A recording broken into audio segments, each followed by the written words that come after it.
Hi, I'm Frida, a Class C RV. Welcome to part 2 of our trip to South Dakota. In this episode, we're going to be visiting the town of Deadwood. We're going to be going up to Spearfish Canyon, and we're going to stop at the Buffalo Gap grasslands for a wonderful camping spot. Stay tuned after for a bonus campground review. If you joined us for our last episode, you know that we already visited Mount Rushmore, Crazy Horse, and the Custer Wildlife Trail on our trip to South Dakota.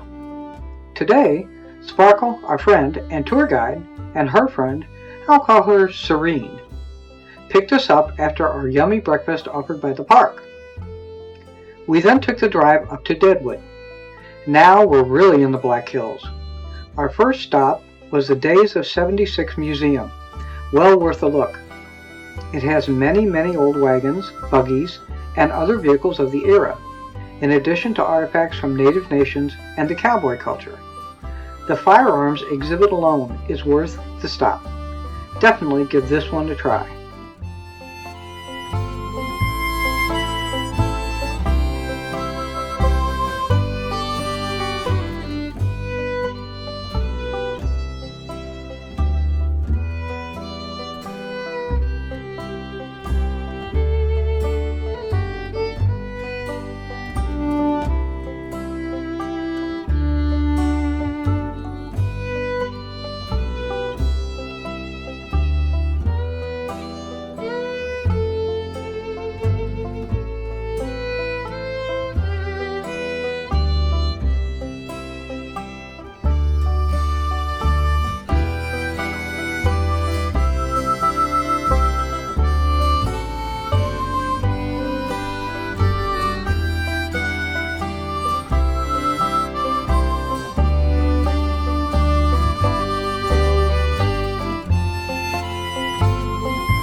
Next was the Deadwood Cemetery, high on a hill.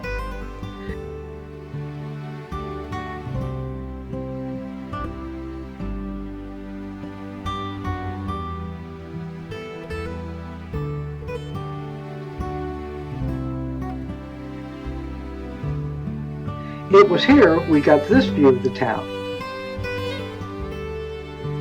We are both fans of the HBO series Deadwood, especially the characters. It was fun seeing some of those character names, not only here at the cemetery, but in the town below. Here are some of our favorites. It's only Wild Bill Hickok you got stalled here in the muck!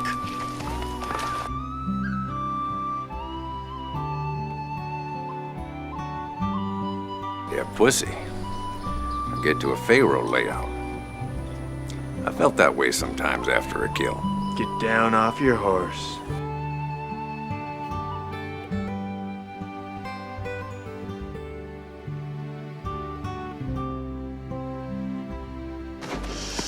You and I are gonna talk. You don't account for my preferences, Mr. Bowden? I will beat you here in the street.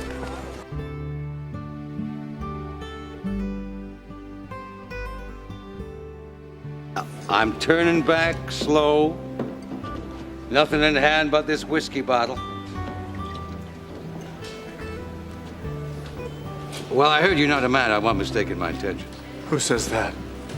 Unfortunately, this is where I started to feel queasy. We took a short walking trail around town to see some of the sights.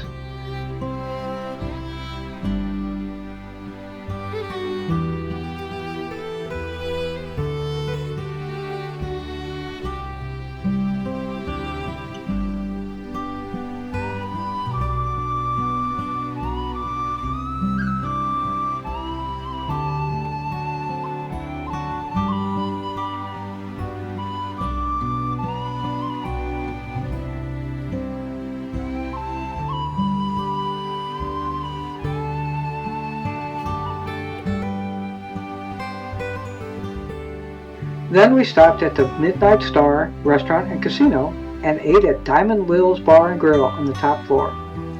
Back in the AC, I felt a little better, so I ordered some salmon. It was delicious. Next, we drove up to Spearfish and stopped at this lovely waterfall.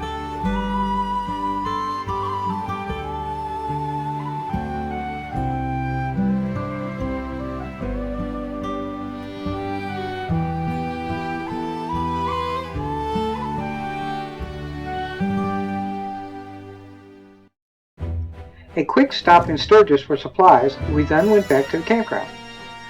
That night I got so sick.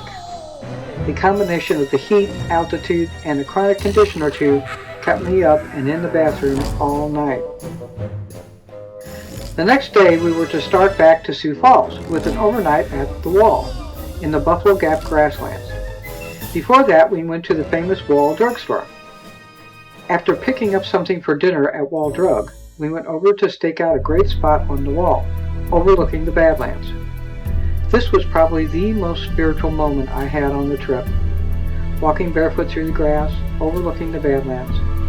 Sick, weak, and tired, I could not help but still enjoy it. Unfortunately, the northern fire's smoke surrounded us and made the view smoky at sunset.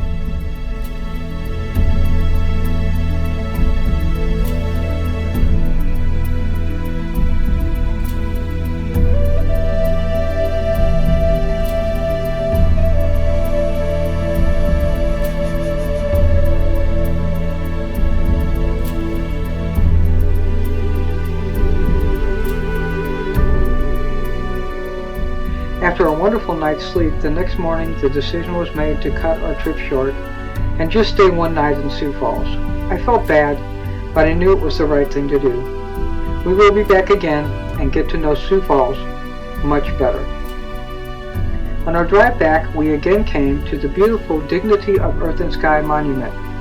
If you think she's beautiful from afar, you should experience her up close and personal.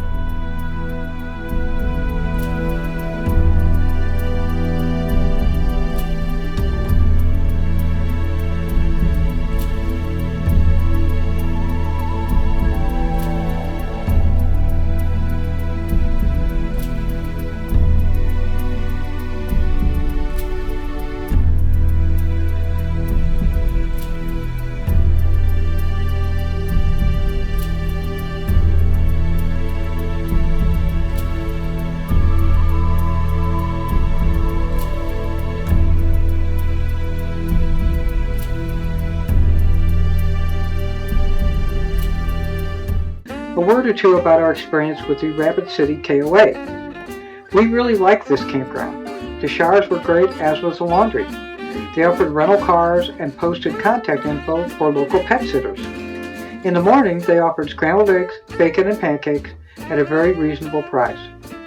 The Sioux Falls KOA was no slouch either, with a great pool, nice comfortable showers, and clean restrooms. The Friday taco truck was a great touch. Both had great locations close to what we wanted to do. On our way back, we again stopped at the I-29 Highway 34 campground. What a perfect stop for the night. Our trip back was uneventful, thank goodness, and our boys were so glad to see us. I recovered after a trip to the dock and some meds.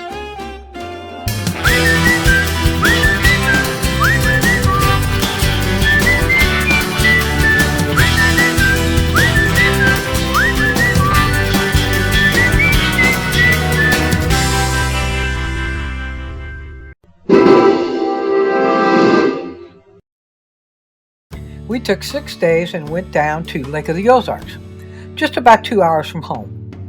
So we split the boys and I drove the car. We booked Lake Ozark RV Resort online, looking forward to the dog park and the trail running through the Mansfield Forest State Wildlife Management Area. There are no lake views from this campground, but it is close to many things in the area. First, let me say, this is a very nice park. It's almost brand new and the sites are generous, with room to park the car. Small patio with a picnic table. Some sites have fire rings. Everything worked, well, like it was brand new, because it was.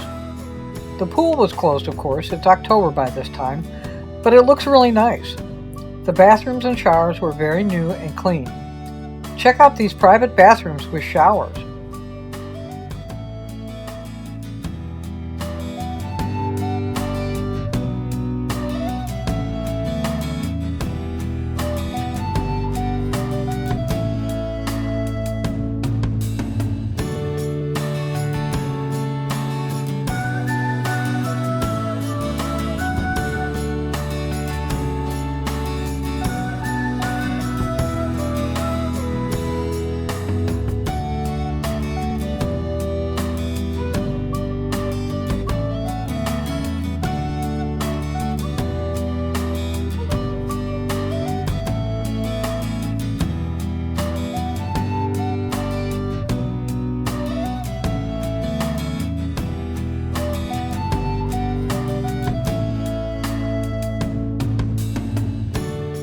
However, this park is not as finished as their website would lead you to believe.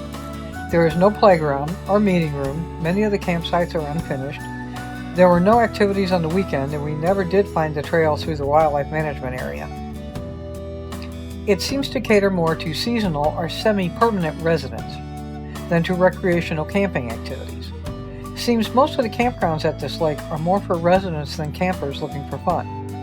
It was a quiet campground for the most part, but this is no resort. Yet. We took a drive with the boys down to the lake, but it started to drizzle. We'd like to come to this lake more often, but we're going to have to research a little more to find the right campground fit. I have to say here that it is disheartening for me to see all these people living in their campers at many of the campgrounds here. Yes, I know some of the folks live in their RVs year-round for fun and move with the seasons, and some do it for work, like the traveling nurse we camped next to. But it seemed to me that many were there because they had no other choice. On our drives anywhere, we also see many campers plugged into houses and acting as additional living quarters for friends or family.